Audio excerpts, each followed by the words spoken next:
গত 48 ঘন্টায় ঘটনা পরম্পরা যদি আপনাদের সামনে রাখি, প্রথমে উত্তম সর্দারের বাড়িতে ভাঙচুর চালানো হয়, তারপর শিবপ্রসাদ হাজরার পোলট্রি ফার্মে আগুন ধরিয়ে দেওয়া হয়, তার যে পোলট্রি ফার্মের অফিস সেখানে ভাঙচুর চালানো হয়। আর আজকে দেখা যাচ্ছে এই শিবপ্রসাদ হাজরার যে পোলট্রি ফার্ম রয়েছে সেখানে আরেকটি পোলট্রি ফার্ম, সেখানে আবার আগুন ধরিয়ে দেওয়া হয়। সেখান থেকে কিছুটা দূরে এই যে বাড়ি রয়েছে, বাড়ির ভেতরে ঢুকে ভাঙচুর চালানো, বাড়ির একেবারে আসবাবপত্র ভেঙে তছনছ করে দেওয়া, তারপর সেইখানে আগুন ধরিয়ে দেওয়া হয়েছে। আমি সরাসরি একবার কথা বলবো আমাদের প্রতিনিধি ব্রতদীপ ভট্টাচার্যের সঙ্গে। ব্রতদীপ, তোমার এই প্রতিবেদনে তোমাকে বলতে শুনছিলাম যে যেহেতু এরকম একাধিক ছোট ছোট দ্বীপ রয়েছে, সেখানে দমকল আসার কোনো সুযোগ নেই, মানে দমকল গিয়ে সচরাচর আমরা যেটা দেখি আগুন নেভাচ্ছে সেটা এইখানে সম্ভব নয়। তাহলে এইখানে এই শিবু হাজরার বাড়ির আগুন নেভানোর কাজটা হচ্ছে কিভাবে?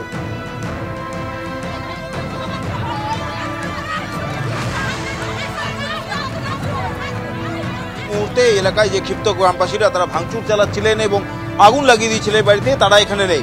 এখন এই মুহূর্তে শিবু হাজরার যারা অনুগামী, এই এলাকা তৃণমূলের পঞ্চায়েতের সদস্য এবং কর্মীরা তারা একত্রিত হয়েছেন এবং তারাই কিন্তু আশপাশের যে ভেরি সেখান থেকে জল নিয়ে সেই আগুনকে নিয়ন্ত্রণের কাজ চালাচ্ছেন। দেখতেই পাচ্ছ তারা এখানে একত্রিত হয়েছেন। এবং তোমায় জানিয়ে রাখি, এই এলাকার যিনি পঞ্চায়েতের প্রধানের স্বামী, তিনি কিন্তু স্পষ্ট অভিযোগ করছেন যে এই ঘটনা কোনো জনরোষ নয়, এলাকার মানুষের অত্যাচারের জন্য তাদের ক্ষোভের আগুন নয়, এটা পরিকল্পিত হামলা এবং সেই পরিকল্পিত হামলার নেপথ্যে রয়েছে বিজেপি। এই অভিযোগে তারা এই মুহূর্তে দেখতে পাচ্ছ যে এইখানে এই ঘটনা ঘটেছে, অর্থাৎ শিবু হাজরা যে বাড়িতে আগুন লাগিয়ে দেওয়া হয়েছে সেখানে তারা এখন বিক্ষোভ দেখাচ্ছেন।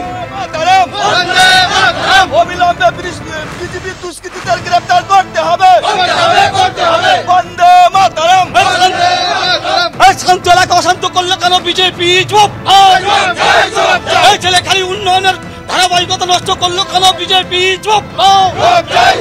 এই দুষ্কৃতীদের এসে ঘর ধরে আগুন ধরালো কেন বিজেপি? চুপ। জবাব তোমায় দিতে হবে।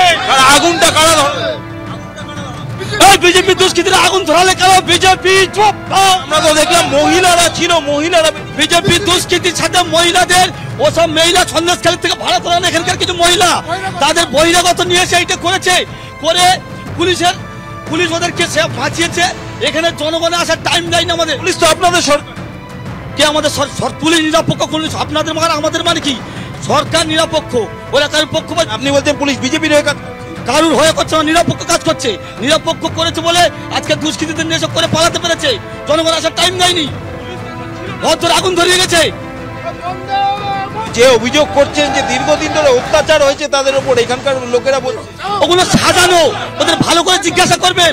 ওরা সাজানো কথা বলছে, শেখানো কথা বলছে। দাদা ভাই, দিদির উন্নয়ন, দিদির লক্ষ্মীর ভান্ডার। আপনারা কি করবেন? আমরা অবিলম্বে ওদের গ্রেফতার চাই। প্রতিবাদ মিছিল করবো আমরা। আমাদের দাদার পোল্ট্রি ফার্মকে ধরিয়ে দেওয়া হয়েছে, এর জন্য আমরা সব গ্রামের মানুষ, আমাদের অঞ্চলের একবার জিজ্ঞাসা করো ব্রতদীপ, শিবু হাজরা কোথায়? ওদের বিরুদ্ধে আমরা স্লোগান তুলবো। নিঃসন্দেহে আমরা এখানে শান্তি চাই, আমরা শান্তিভাবে থাকতে চাই, যার জন্য আমাদের গ্রামের মানুষ। শিবু হাজরা কোথায় আছে? উনি একজন বড় রাজনৈতিক নেতা, উনি নিশ্চয়ই ওনার কাজে ব্যস্ত আছেন। আমরা এখনো যোগাযোগ করে ওনার সঙ্গে উঠতে পারি। কবে থেকে যোগাযোগ?